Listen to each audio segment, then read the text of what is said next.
No more dark shadows and lurking in the black and white monochrome. Oh no, bright colors for us now. Bright, bright colors. And after I have this little cocktail, I'll be seeing colors even brighter than you are. Let's just put some nice ice cold water and melt that little sugar cube. Yes. Get your 3D glasses, kiddies. This video's in Cloudovision. That's right. I remember it well. It was the year 2000, way back at the beginning of the millennium. Yup. Way back then, I was driving down I-4, and as I was zooming along, I noticed a billboard. Ooh, what was that on the billboard? It looks like a little music box, or one of those children's toys with the crank. Hey, what do they call those? Something in a box. What's that word? Oh yes, Jack. A Jack in the box. What could that possibly mean? Well, as time went on, as we got through the summer of the year 2000, little extra things started adding, little words about being afraid of the dark. But what did it mean? What did it mean? What did it mean? And then, as it got closer to September, suddenly, just like the little cranking, pop!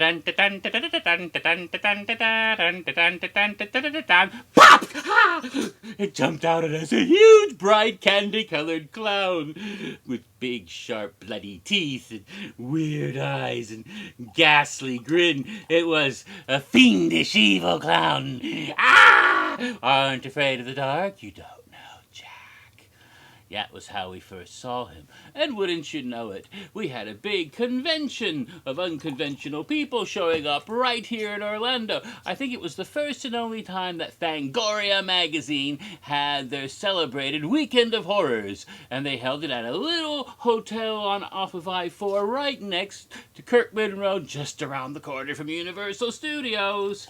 Oh joy! And there was all sorts of interesting people showing up at there to talk about horror movies coming up that year and such. And then, of course, Universal Studios weren't stupid. They knew. Send over some people to talk about Halloween Horror Nights this year. And sure enough, they came along, and along with them came Jack the Clown. And they told us all about it. Yes, how this year for the 10th anniversary, they were going to create an original character, not an established licensed character like the Crypt Keeper a few years before, but an original character to host the event and be the very first all-original Halloween Horror Nights icon. What joy! So we went ahead to go and see that, and what happened?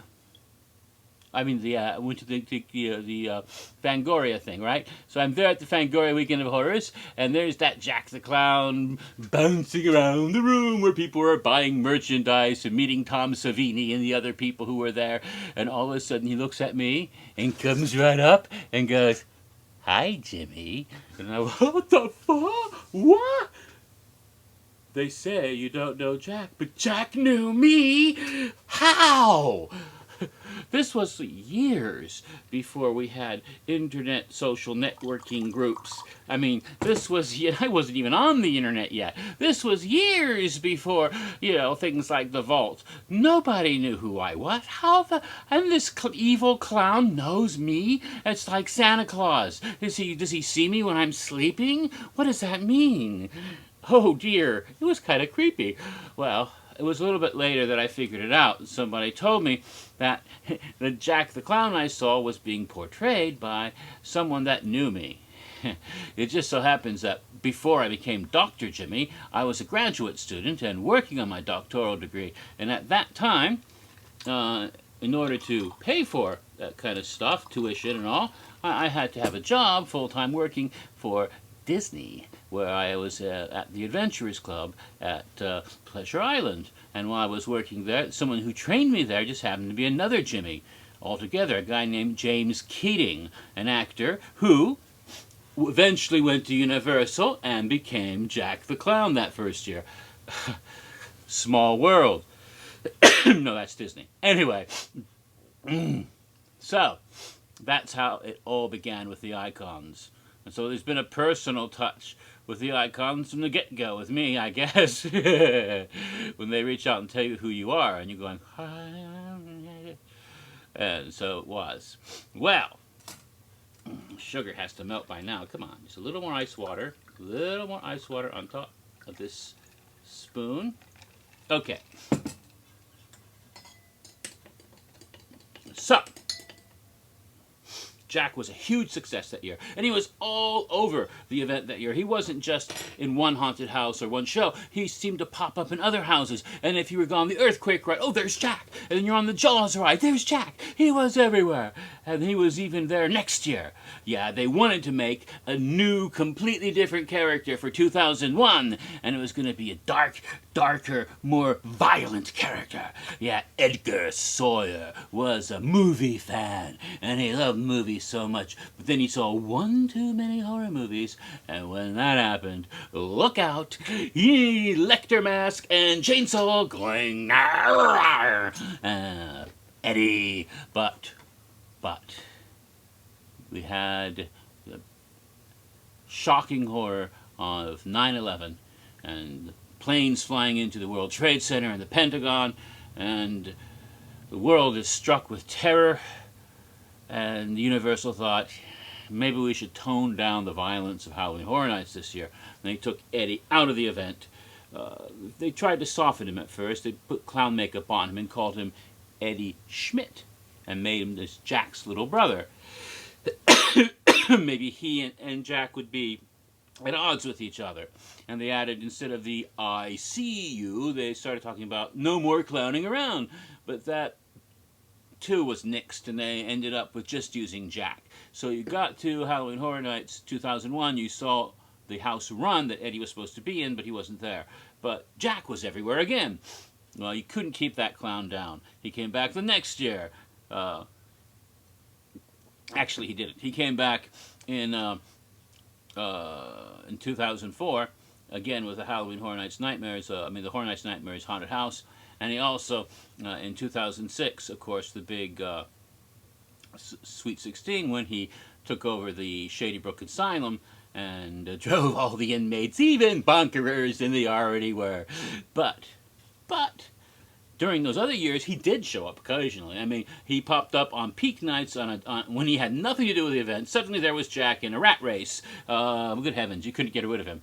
You just couldn't get rid of that clown. He just kept coming back and coming back and coming back. 2007, we thought it was all going to be about New Line Cinema, but Jack came back, and now he's the ringmaster. Yeah, the story was that, originally the story was that he was killed back in the early 20s after he had committed some murders and stuffed into a jack-in-the-box. And then a film crew that was doing a documentary on him dug it up and brought it back to Orlando, and then opened up and Jack got out. Well, they added to that story. Now Jack went back and took over the carnival, killed Dr. Oddfellow, and became the ringmaster himself, and went around the country gathering up all sorts of acts for his carnival of carnage, including Leatherface and Jason and Freddy Krueger, and brought them all for the big event in 2007. And that was the last time we officially saw him until Shadows of the Past, when once again there's Jack. You just can't keep that clown down. And now a lot of our Halloween Horror Nights online fandom groups really get tired of Jack. Good absinthe. Anyway, get tired of Jack because they think, he's been there used so many times, overused, but he is still the most recognizable symbol of Halloween Horror Nights and the biggest fan favorite there is of all the icons. And every time they see Jack, they want to go back to see Jack again. So he's gonna keep coming back because he brings in the crowds and he brings in the money, because everybody loves clowns, and and some people are a little bit scared of clowns. It's just something about him. It just makes you laugh.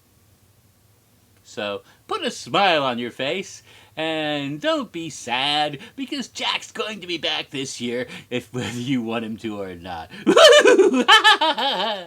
Just you wait and see. It's like a pie in the face filled with arsenic. Yes, let's all give Jack a chance. And that was a subtle clue, wasn't it?